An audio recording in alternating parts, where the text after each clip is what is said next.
As people are coming in. I have a short little presentation to just welcome all of you. Tonight we have an esteemed guest, and many of you may know her already, Angela Stockman, and she is going to discuss the topic of multimodal reading, how reading has changed. And I can't wait to hear her webinar presentation. But before we start shortly, let me go over a few things in case you're new to ERWC. If we could change to the next slide, please.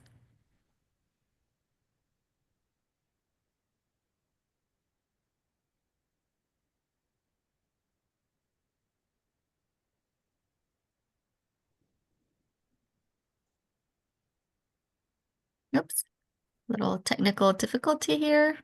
Okay, so for those of you who are new, we have a presence on social media, and that's on X, on Instagram.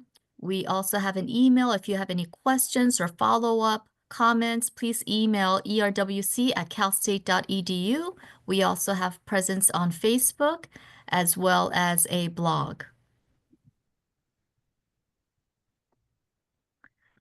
Also, as many of you may know, we have ERWC workshops that takes place throughout the year, or 4-day workshops. And if you're interested in any upcoming workshops, please feel free to to look this up on our ERWC website. If you just Google ERWC online, it'll take you straight to that, or you can type the http://writing.csusuccess.org.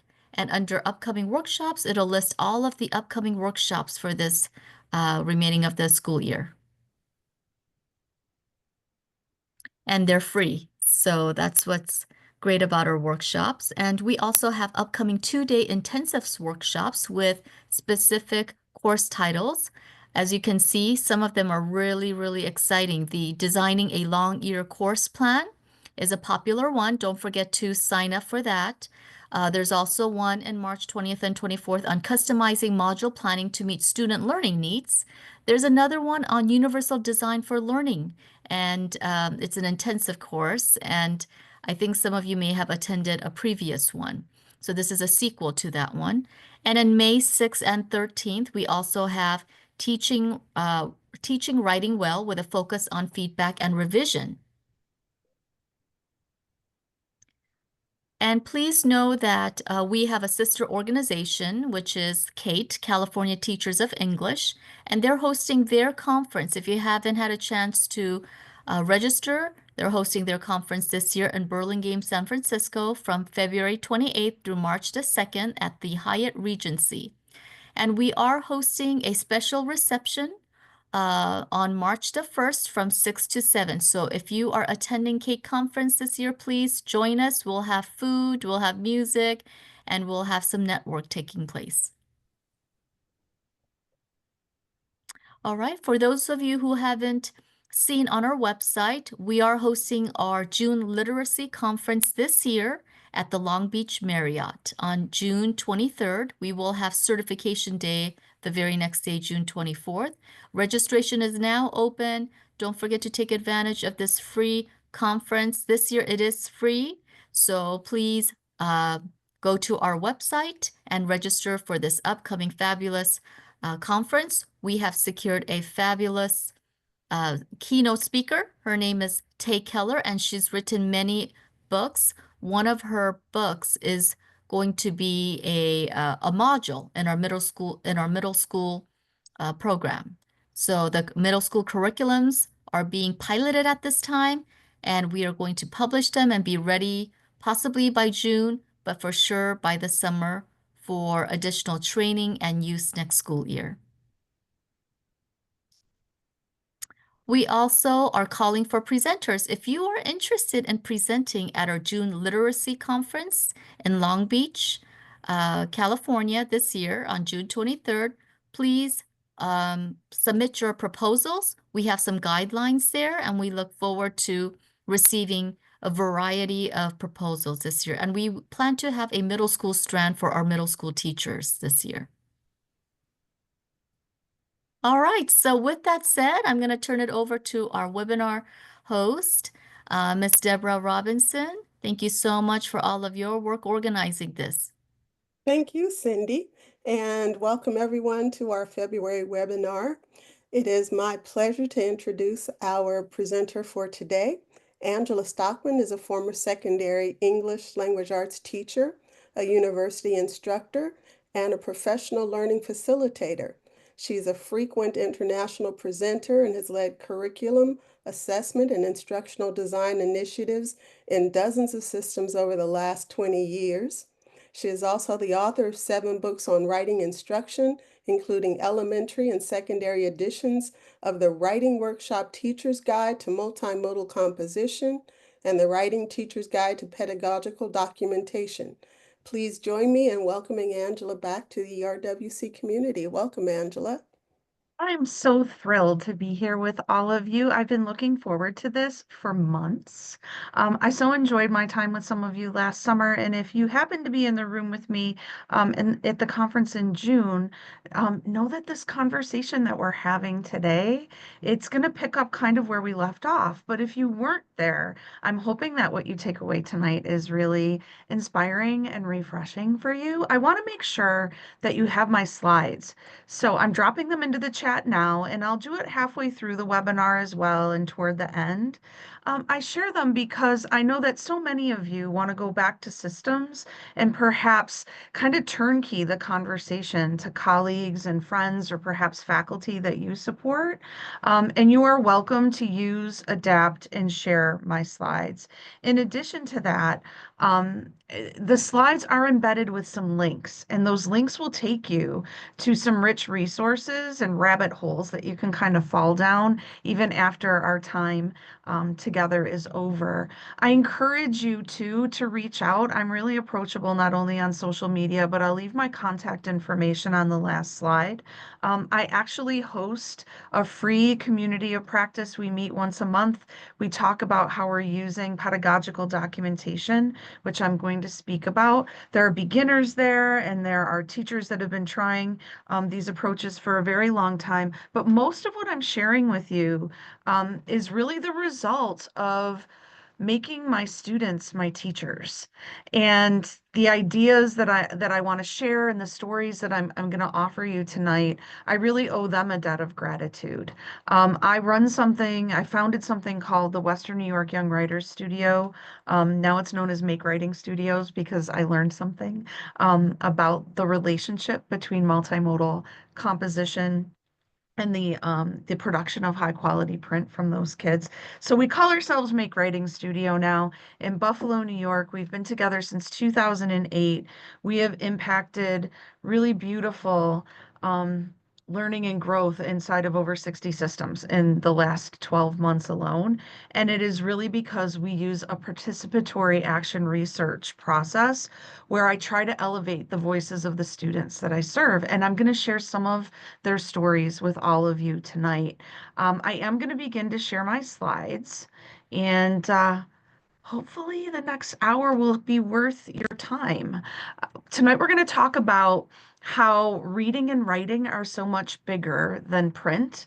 And I know that the focus of tonight's conversation is really around the notion of multimodality inside of the reading experience. But it's really impossible, right, to separate reading from writing. And we're going to kind of explore the relationship between both of them. And I want to begin by introducing you to one of the students who taught me most in my career, and that's my friend Devin. I met Devin in 2021 when he walked into our studio at Damon University in Buffalo, New York, and proclaimed himself someone who hated writing. And what was really fascinating to me is I had a whole table full of loose parts, materials like Play-Doh and blocks and puzzle pieces and sticks and stones and scraps of paper and tiles and Lego and all sorts of small pieces of things that Devin could hold in his hand and mix and remix in order to build something. And he immediately threw his bag down, rejected the desk in the chair, and he wandered over to our loose parts table where he began building this tree. And he started telling me an incredible story, which I'd never read before, but he told me he was a huge fan of a book series. And he had been reading these stories forever. And he started building a setting. And what happened next over the course of a couple of hours was really shocking to me. Devin never took his seat. He never picked up a pencil or, grabbed a laptop or a device. He insisted that he hated writing, but that he loved to read. And he proceeded to spend most of those 2 hours building the setting and the characters from the stories that he loved so much. When I asked him if he was interested in adding a scene to one of his favorite stories, that seemed to pique his interest a bit, but he made me promise him that he wasn't going to have to type it or use pencil, paper, or pen to create it. And I told him that he could simply build it. He could make his story. That's why we're a make writing studio. And he did. What I want to introduce you to, real briefly, is the beginning of the story that Devin told. And what I want you to know about this story, which I have permission to share with all of you, is that Devin was not reading this story from a transcript. He was standing in front of that build when he started telling it, and he actually started acting it. Um, and speaking it aloud and performing the story for me. It'll take a minute for the sound to hook in, and you're welcome to read along as well as we go.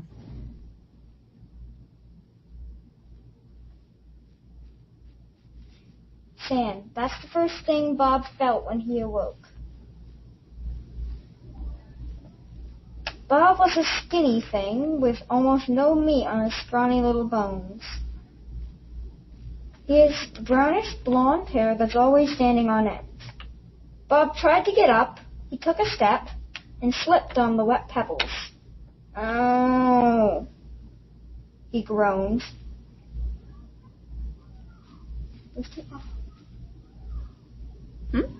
It'll fix it. Keep going.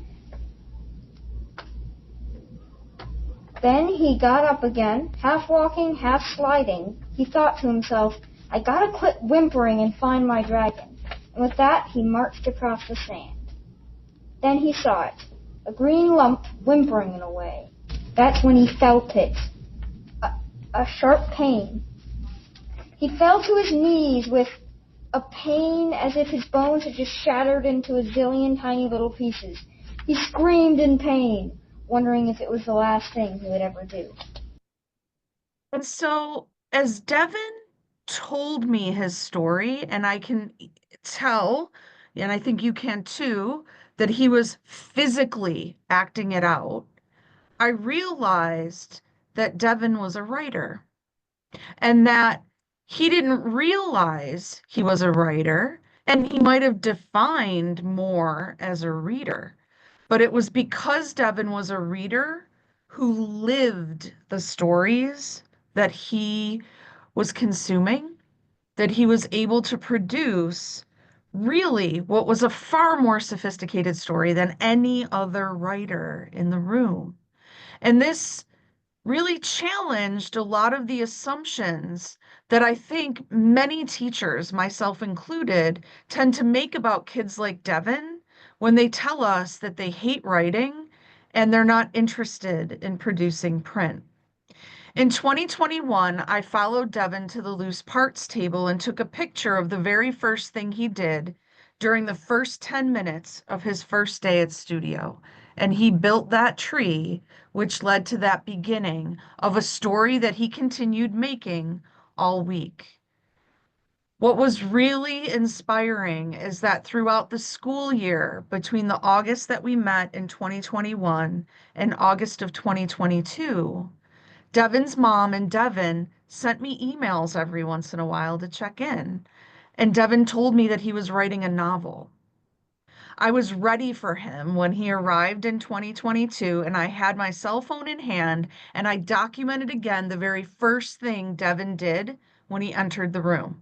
And this is the picture you see in the lower right. He opened a laptop and he showed me the story that he'd been writing all year, and it was dozens of pages long. More importantly, it was really good. But as I looked over his shoulder, I got a little bit concerned. We were working with this learning target that day. I really wanted kids to be able to use dialogue to show how a character was feeling. And when I looked over Devin's shoulder, I was worried. I said to him, is something wrong with your laptop? And he looked at me, sort of incredulous, like I was a little bit nuts. And he said, I don't know why you would say that. And I said, because it looks like the font is faded. It looks like it's missing. And he looked at me like I was the most ignorant person in the entire world. And he said, no, I installed an app that would do this to my print on purpose.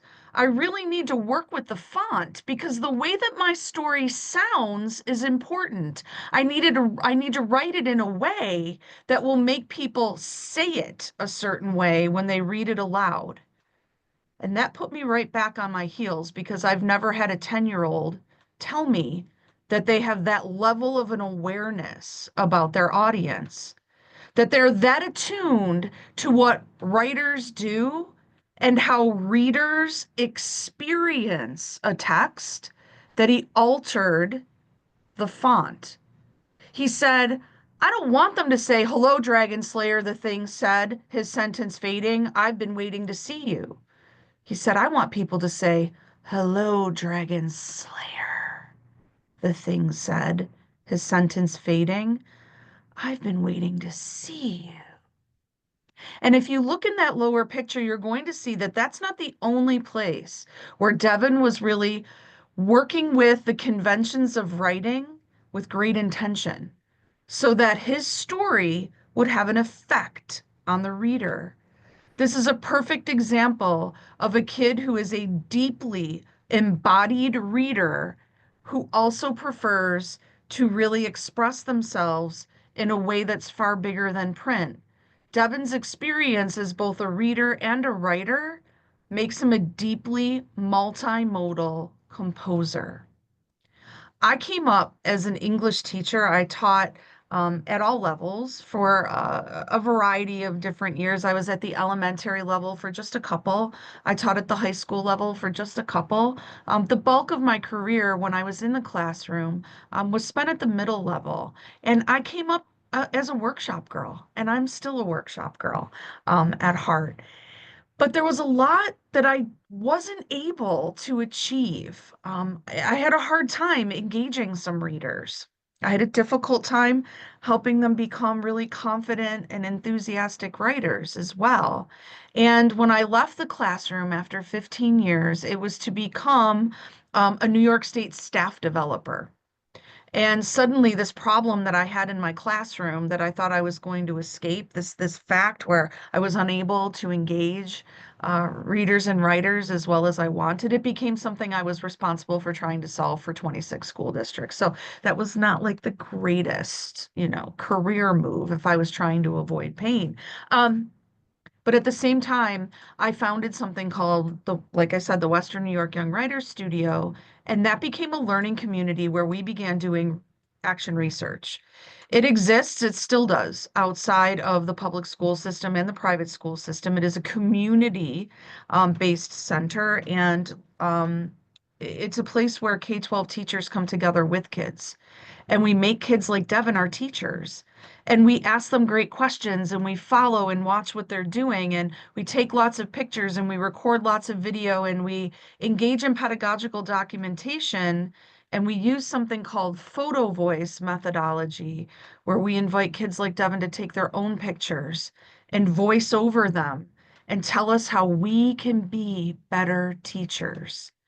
It was through that work that I began to realize that when kids were able to get out of their seats, when they were able to perform the things that they were reading, act them out, engage their friends in reenacting scenes, and then building the structure of the thing they were reading, they were super engaged. And many kids were able to then flip that into making writing and building their own stories as well. I thought that I was really onto something for a very long time. I wrote a little book called Make Writing, and that kind of blew up in a really fun way. Lots of other teachers started trying these different ideas. I was really honest, and I still am. They're highly experimental, but I have yet to meet a teacher who tells me that they don't make a difference for lots of their kids. When children use materials to represent their ideas, and when teenagers do the same thing, and when grown adults do it, we lower the demand on verbal working memory. We're able to offload what we're thinking into the build. For people who are really comfortable writers, they can do this with print. If they have great automaticity with their handwriting, they're able to comfortably spill emerging ideas onto paper or type them out across a keyboard. But many kids and adults too, they're descended from cultures that are, richly oral and multimodal in other ways, and print isn't king. Once we leave the world of school, it's the people who are able to translate print into multimedia messages that are the most influential in every single field. And so it was really the most profound lesson of my career to learn that Bill Cope and Mary Kalantzis have done significant work around multimodal composition and the wider work of multiliteracy instruction. And if you have my slides, you can click on that link. It will take you to the largest curation of resources that I've ever been gifted enough to explore. It is incredibly generous and robust work. And I invite you, if you're interested in learning more about the theory behind all of this, to kind of lose yourself down that particular rabbit hole whenever you have time. What I love about their work is, like you see here from Bill Cope, they don't suggest that print doesn't matter, that reading print doesn't matter, or that writing print doesn't matter. What they're trying to do is create an expansive notion of literacy to include multimodal forms. And what I'm trying to do is better understand how multimodality actually makes us better readers and better writers. What Cope and Kalantzis suggest is that literacy is not the production and consumption of written words alone. Reading is not the consumption of print alone. Writing is not the production of print either. Literacy is about representation. It's about being able to define ideas and concepts for ourselves first, using any mode of expression that makes sense. Literacy is also about communication. It's about knowing which modes of expression need to be combined in order to communicate the message to our intended audience most effectively. And of course, context matters there so much. Literacy is also about interpretation, making meaning from what is shared in whatever multimodal form we receive it. So what Cope and Kalantzis suggests then is that true literacy is less dependent on grammar than it is design. And it had me thinking a lot, and it still does, about what it means then to be a reader in this world and how we might explore multimodality in a way that expands our definition of what it means to read, and then, of course, what it means to write. There are 6 different modes of expression. Alphabetic expression is the one that's privileged most inside of our schools and inside of universities and colleges and in the academic sphere. It's the production of written letters and words and passages. Visual expression has to do with the creation of images. Spatial expression has to do with how objects relate to one another in space and how we lay them out. Gestural expression has to do with body language. It also has to do with the clothes that we wear and our jewelry, our tattoos, all of those expressions of our identity that we wear on our bodies and how we use our bodies. That has to do with gestural expression. Oral expression is different than ORAL. AURAL is has a lot to do with designing a text so that it might be heard. And that's exactly what Devin was doing. Devin is expert in oral design. He was really concerned with how readers were hearing his text. Haptic expression has to do with vibration.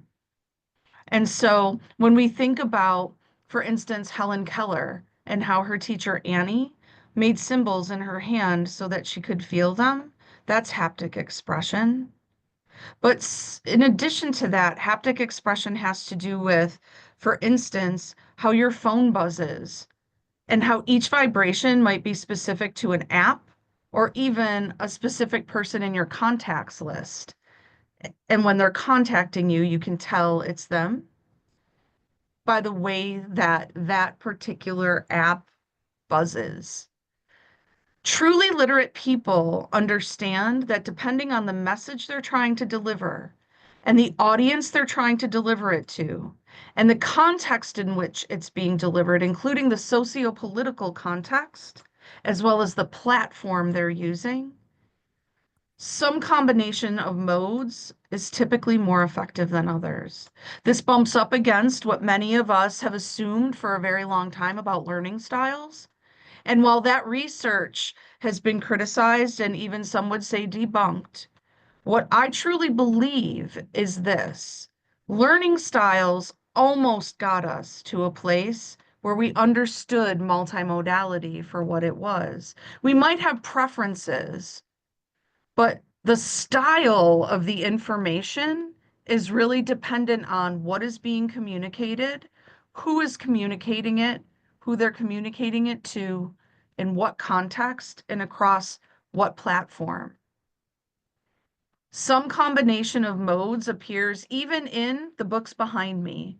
Even old school novels, the dustiest and crustiest of them, are alphabetic and spatial in their design.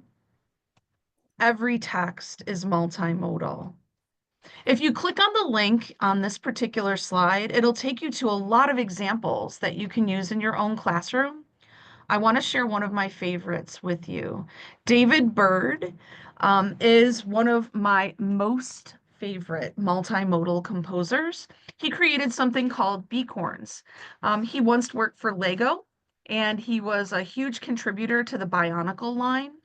And he became a stay-at-home dad. And during that time, he used loose parts, natural elements to create these characters called beacorns.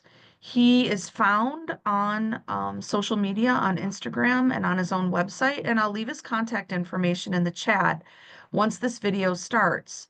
But when we think about story making and reading, and we think about the power of multimodal expression, I think that his particular work might be of great interest to you.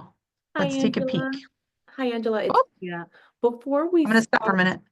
yes, before we start the video, I am seeing some black boxes Okay. on the screen, and I'm not sure if it's something like a tech issue with the screen Do you share. want me to try to stop sharing and reshare? Yes, yes, Okay. please. And maybe even reload the PowerPoint, if Okay. possible.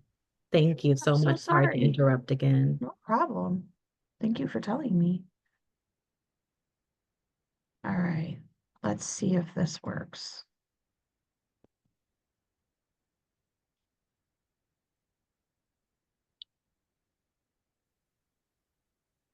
Is this a little bit better?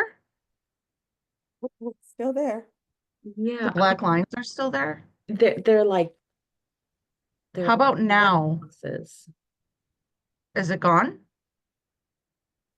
At this point, the whole presentation, it looks like, is gone. It looks like someone has some instructions here. Navigate to share screen advance and then disable use hardware acceleration to optimize video sharing. Okay, hold on 1 minute.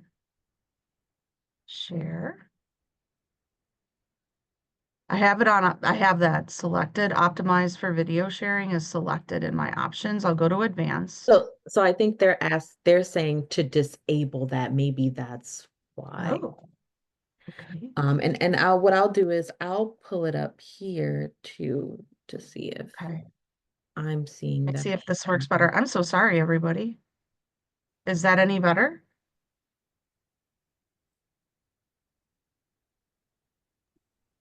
They're still there. Well, we lost one. Yeah, we How did about get this? one. It moved. This has never happened to me before. Can you see anything right now? Yes, we can see the picture. It's just showing. What slide are you on? I'm on the first one right now. No, in the presentation so that I could, maybe if I shared screen, let me see if I have the same issue. So I'm gonna actually be on the the video. video. Here's how I took this picture. Okay. Can you see the video okay? Yes, we could see the video, but when you expand it, it's going to show that black box, so it's going to cover it. That's so So what weird. I'll do is I'll share in the meantime, Okay, great. to see if we still have that issue. Okay.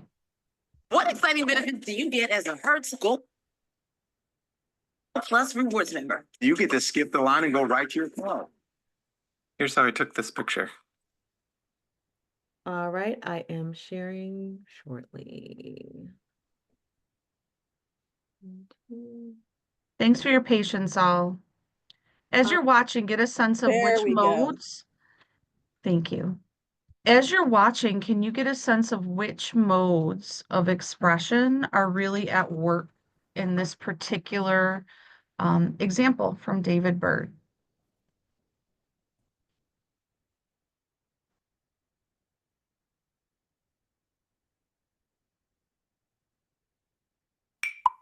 I learned you can raise monarchs at home, so I decided to try it. The butterflies lay their eggs on the underside of milkweed leaves. They're really tiny, but if you know what to look for, they're actually pretty easy to find. I picked the leaf, and I took it inside. And within a few days, a caterpillar chewed its way out of the egg. I gave it fresh milkweed leaves every day, and it ate a lot, and it grew a lot, and when it was ready, it chose a spot to attach to. Then it wriggled the dark skin up off its body, revealing the green chrysalis underneath. It would take about 10 days before it would emerge, so while I waited, I built a beacorn. I thought about building a guard to protect the chrysalis, but I decided instead to build a beacorn that was just watching and marveling at the amazing scene happening. Right before the butterfly emerges, the chrysalis gets darker. So I woke up early the next day and I set up a scene at the edge of my yard, and then all of a sudden, this happened.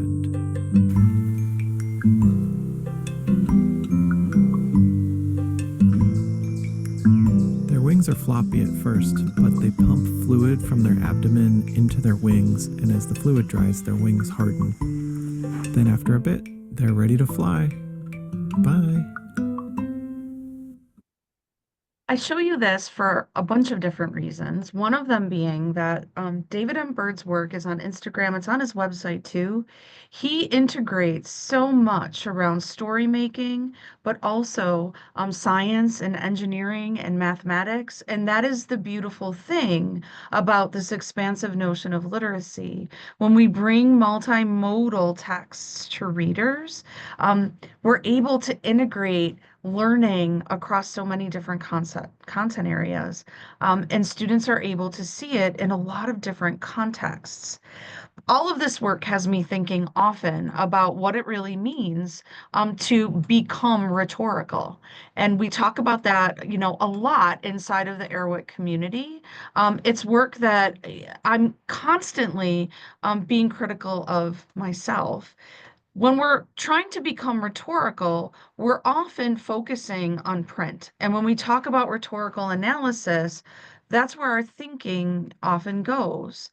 But completing a design analysis on multimodal texts is very complex work that makes us increasingly rhetorical.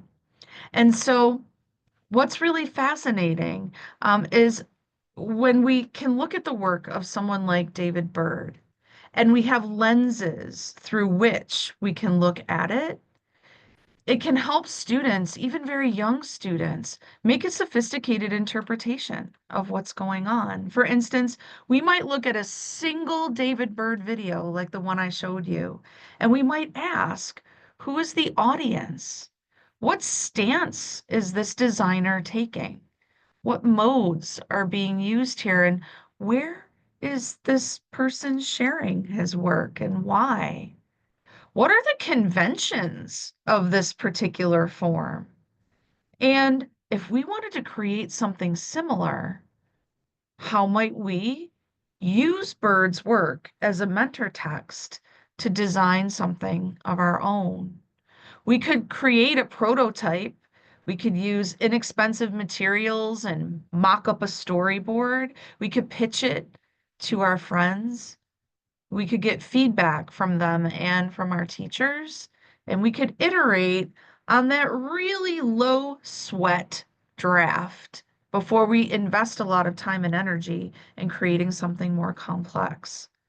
I've left two different, pretty solid resources here for you if you're interested in thinking more about what would it look like to bring design analysis into my own classroom. How might I invite rhetorical analysis of a multimodal composition?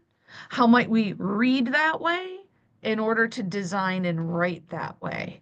The stop motion starter set and the Claimmakers Toolkit are fully developed resources that you are welcome to lift and drop into your own classroom or riff off of, adapt them in order to make them your own. If you could go to the next slide, that would be great. Thank you. So oftentimes, one of the challenges that we face when we begin bringing multimodal compositions into our classroom, either for analysis purposes or to design them with students, people often worry, what about the print? Where does print live? And if you take a peek at David Byrd's Instagram, you're going to see that he is still a really prolific writer. The writing lives beside the multimodal compositions that he creates. Here you have a lot of really metacognitive, reflective work going on. It's a bit of an artist statement where having this context around why he does the work that he does and how it has evolved over time and where he does his work, it puts us in really close relationship with this creator. And this is one of the reasons why I am such a champion of multimodal expression, because in the words of Jodi Nakatra, when we invite multimodality, we tell stories that are far more whole. And when we begin to share the whole of a story and the whole of who we are, it humanizes the story and it also humanizes the learning experience and it builds deeper relationships between authors and creatives and their audiences. Next slide, please. When you look here, you can see yet another example of how David Byrd is using written words to augment what he's doing multimodally. Take a peek. That's cute. And I'll pause for a minute. Comments that people are not seeing, I'm replying right in the chat to hosts and panelists. If I'm missing someone, oh, I need to hit everyone. I'm going to drop the link to David Byrd's work there for you. Okay, here you go. Everyone should see that now. David Byrd is pretty prolific there. I share stories of his all the time with writers and designers of all ages. But as you can see, I really love digging into his work and offering it as a mentor text to those who are really beginning to expand their notion of what it means to read, what it means to write, and what it means to do so kind of multimodally. Next slide, please.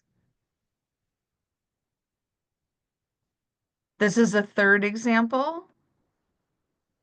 And what we begin to see is that reading in the wild, and especially on social media, it keeps us in a sustained relationship with the person who's creating. And in addition to getting access to their work that builds day by day instead of chapter by chapter, we also have access to their reflections, their personal connection to their work. And we get that in real time. Next slide.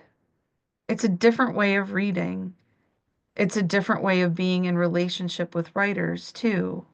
And it begins to redefine what it looks like to compose.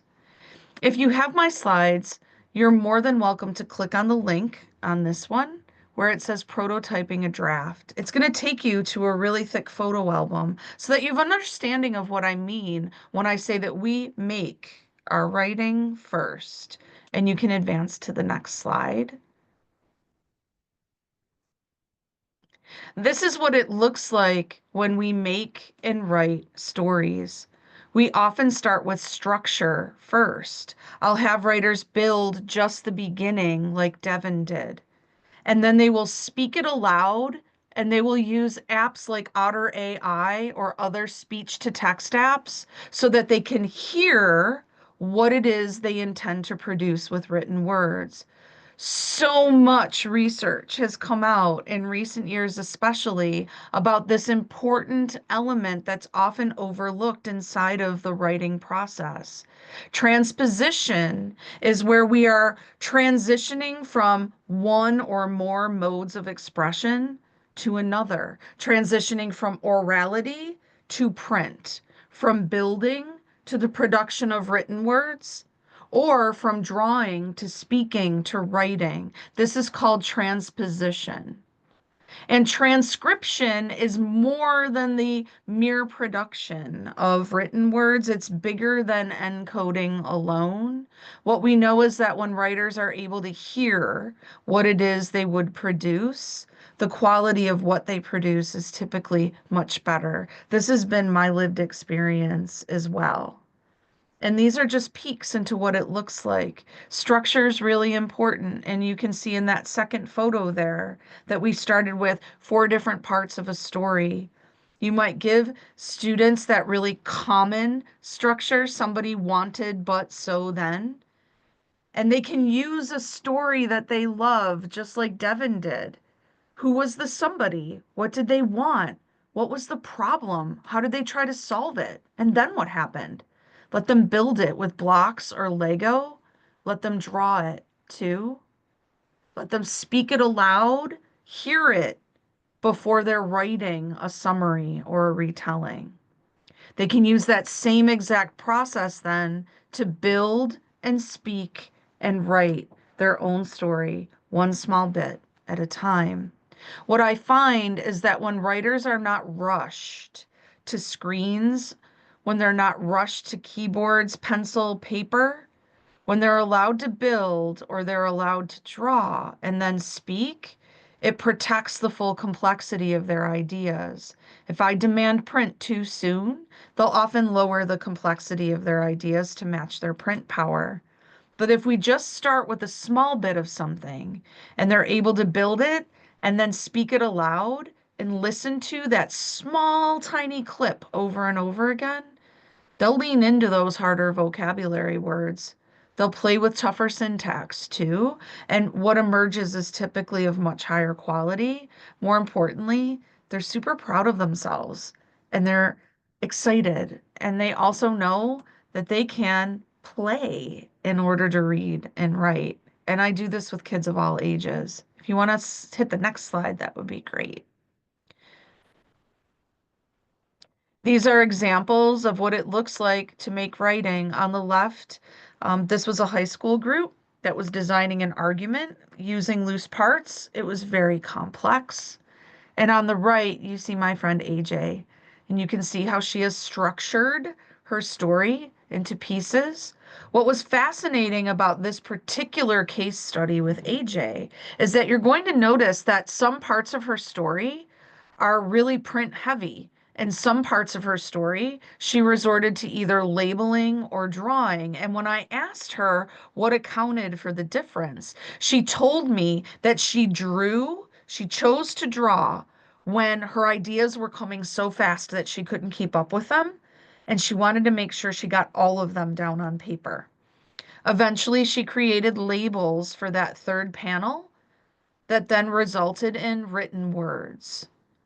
Multimodality, again, really protects a more complex process that results in ultimately better writing and more sophisticated interpretations of print.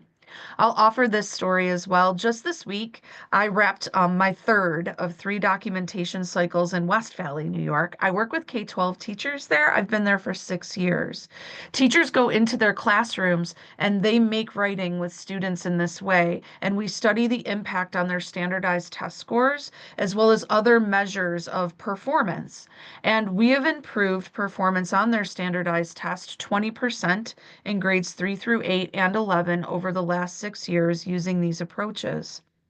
On my visit this week, I learned from a teacher who was working with Poe's The Pit and the Pendulum that one of the writers in his class who had attendance issues and also was very reluctant to engage or to produce as a writer was given the opportunity to create a 3-dimensional graphic organizer. He had students create the pit out of paper, and they used this 3-dimensional pit to reflect what they were understanding about the text, much like a graphic organizer, only this writer asked if he could draw.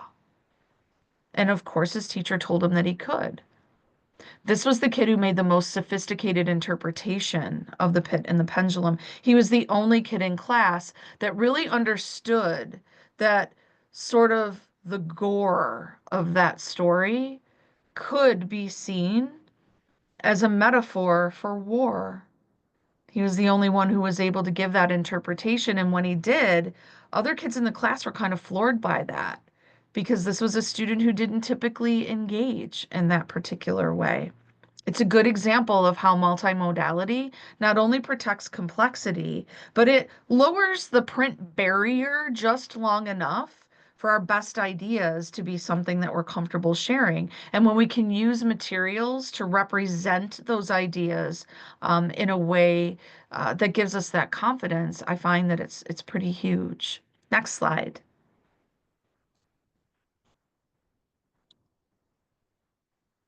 So this is an example of a student who was a newcomer to the country from the Dominican Republic. We were doing argument writing in a 10th grade class. I invited her to build her argument. I invited her to use a voice-to-text app to record just the beginning, her claim, in her own language, her home language. And then she was able to work with translation tools to write the beginning. Next slide. These are other examples of how it looks when we are using a multimodal process to analyze text, make arguments, build stories. Structure matters, and we do it bit by bit. The materials are representative. They're not pretty necessarily. Next slide. More examples for you to take a peek at. And again, if you go back to that slide with prototyping a draft, you're going to see the entire album there. By now, I hope you're noticing that structure really matters. And then the materials are not pretty. This isn't arts and crafts. It really is loose parts play, and they're representative in nature. Next slide. Pedagogical documentation is the process that I've used to make these discoveries. It positions me as a learner, paying attention to what children do when we offer them a lot of choice, a lot of time, and any materials that they want in order to represent their thinking. When we practice pedagogical documentation, we position ourselves as learners and we use photography, annotation, interviews, audio recordings, video recordings, and artifacts um, as data that help to inform our process. I hope you're noticing here that multimodality is what is really allowing students to make their stories a bit more whole. It's a shift away from an over-reliance on quantitative data and testing, but these data can live beside those more traditional forms of data, and they give us a really good perspective about why children might perform the way that they do. Next slide. And yeah, Char, it is right up the UDL alley. It is all of the things all in once. And this approach really, um, it positions me in a way where I'm not differentiating instruction for 1,000 different learners. I'm creating a space that is inclusive so kids can find their path. They choose their materials, they choose their modes of expression. As long as we're working with structure, they all end up in a place where they're producing a story or where they're producing an analysis of something that they've read. But there's a lot of choice inside of that structure. This is one of the young writers in my studio named Julia, and she's sharing all of the modes that she used to analyze a story and then write a bit of fan fiction herself. What was fascinating to me is she plotted her story on her computer by drawing a map. And if you click on that particular link, you'll get to listen to her tell us a little bit about how she created that story.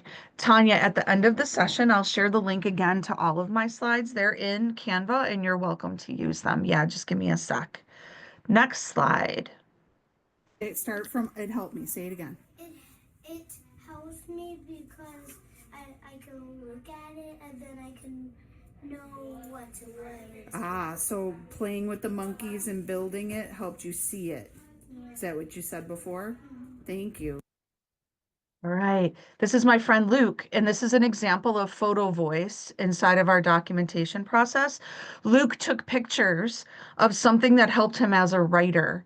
And then I asked him to share with me aloud, use his voice to tell me why he took that picture and why that picture mattered. If you click on the photo, you'll be able to do a deeper exploration of Luke's story as well.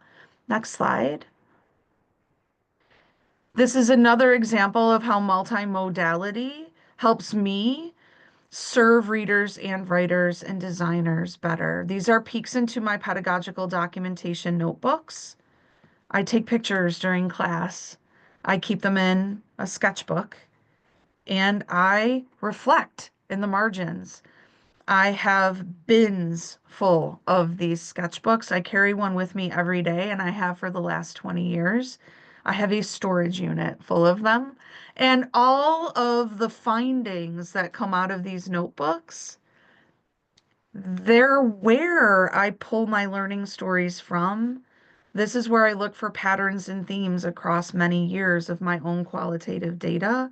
Every single book that I've published is a new chapter in my own learning story, and this is where they began. So these approaches are not just for children, and these approaches are not just about building better readers or writers. Multimodality and my commitment to documenting my learning this way makes me a better teacher. It also has prevented me from burnout. Teaching can become tedious. It can become repetitive. I'm someone who taught the same chapter of The Outsiders 5 times a day for 15 years, over the same unit. And documentation gives me really great questions to chase, like, when do writers engage? What does that look like? What does it look like when a kid goes from being someone who tells me they hate writing or reading to loving it? I need to capture that. I need to take a picture of that. I need to audio record, video record, and make sure I save that story. And if I save that same answer over and over and over again, there's something to pay attention to there. This keeps me curious and hungry as a teacher and a researcher and a writer, and someone who loves being connected to everyone else in the field. Next slide. These are documentation panels. They live right in this office, right on the wall to my left. Most of the year, they're stacked up there. I love taking pictures that I've captured from my own documentation work and inside of classrooms, schools I teach in, and in my own studio, and I bring them to other learning communities. And I use them with teachers to help them learn how to notice patterns and themes and trends in our own multimodal stories. Next slide. These are the same pictures that I took to NCTE a few years ago. And if you're interested in seeing more, you can click on that image and it'll take you to photo albums that can help you take a closer peek at what I document and how I document. And you can even play with some of those images and start to look for repeating trends and themes in those visuals yourself. Next one. I mentioned before my friend Luke, and his example of photo voice is one of the types of pedagogical documentation that I'm most compelled by right now. What I love about photo voice is it's my responsibility inside of that particular dynamic to be quiet, to learn from kids like Luke, and to elevate their stories, to share them with folks like you, so that you're inside of my studio now, but you're not learning from me, you're learning from Luke. Luke is telling you that when he is able to represent his ideas by building them, he's better able to understand them. He's better able to remember them. This is the protocol that I use with students. They stop 3 times during our learning and they document something important that made them a better reader or that made them a better writer. At the end of each learning session, they describe their picture. They tell us what's happening in those photos, why they took a picture of it. What does their picture tell us about writing or being a writer or reading and being a reader? And how can we as teachers become better teachers by listening to you? This particular process is adapted from the work of Amanda Lotz, and she wrote a book called Photo Voice Research in Education and Beyond. I cannot recommend it enough. And I've cited it at the bottom of that chart. Next slide. I also use a tool called Unruler, which looks a lot like Instagram. This helps my students who are undergraduate and graduate students at Damon University document their learning stories and hang them together over the course of an entire semester. I pause with my students multiple times in a class and ask them to document shifts in their thinking, their learning, or their work. And they use Unruler, much like David Bird does, to share their images and to offer captions that are metacognitive reflections on how they're learning and how that learning is changing. Last slide, I believe. I hope that all of you will stay in touch with me. If you've been digging into my slides at all over the last little while, then you know that I've left you with some pretty sizable documents that hopefully will allow you to make the theories that I'm sharing with you and the ideas that I'm sharing with you a bit more tangible in your classrooms. You are welcome to use, adapt, and share those in whatever way you want. If you missed that link, I'm dropping it into the chat right now as well. And I hope that you'll stay in touch. I have a newsletter. It comes out every Sunday. I've been dedicating every Sunday newsletter to a monthly theme. This month, I'm talking about how I built my writing studio, and I'm sharing a lot of the resources and tools that I use with kids in my studio there. So stay in touch. The newsletter's free. Everything that I'm sharing with you in the slide deck was once dropped into a newsletter too. And I have a huge digital swag bag with other resources if you're looking for other things to dig into. Thanks for having me here, everyone, and for your patience with our technology issues. And I'll be sure to edit those issues out, Angela. Thank you so So the much. I'm so video, the sorry. recording will be seamless. Thank you. Thank you all for coming, and we look forward to hosting you again next month. Keep an eye out on your email for notifications on next month's webinar series. Thank you all. Thank you. And thank you very much, Angela. I had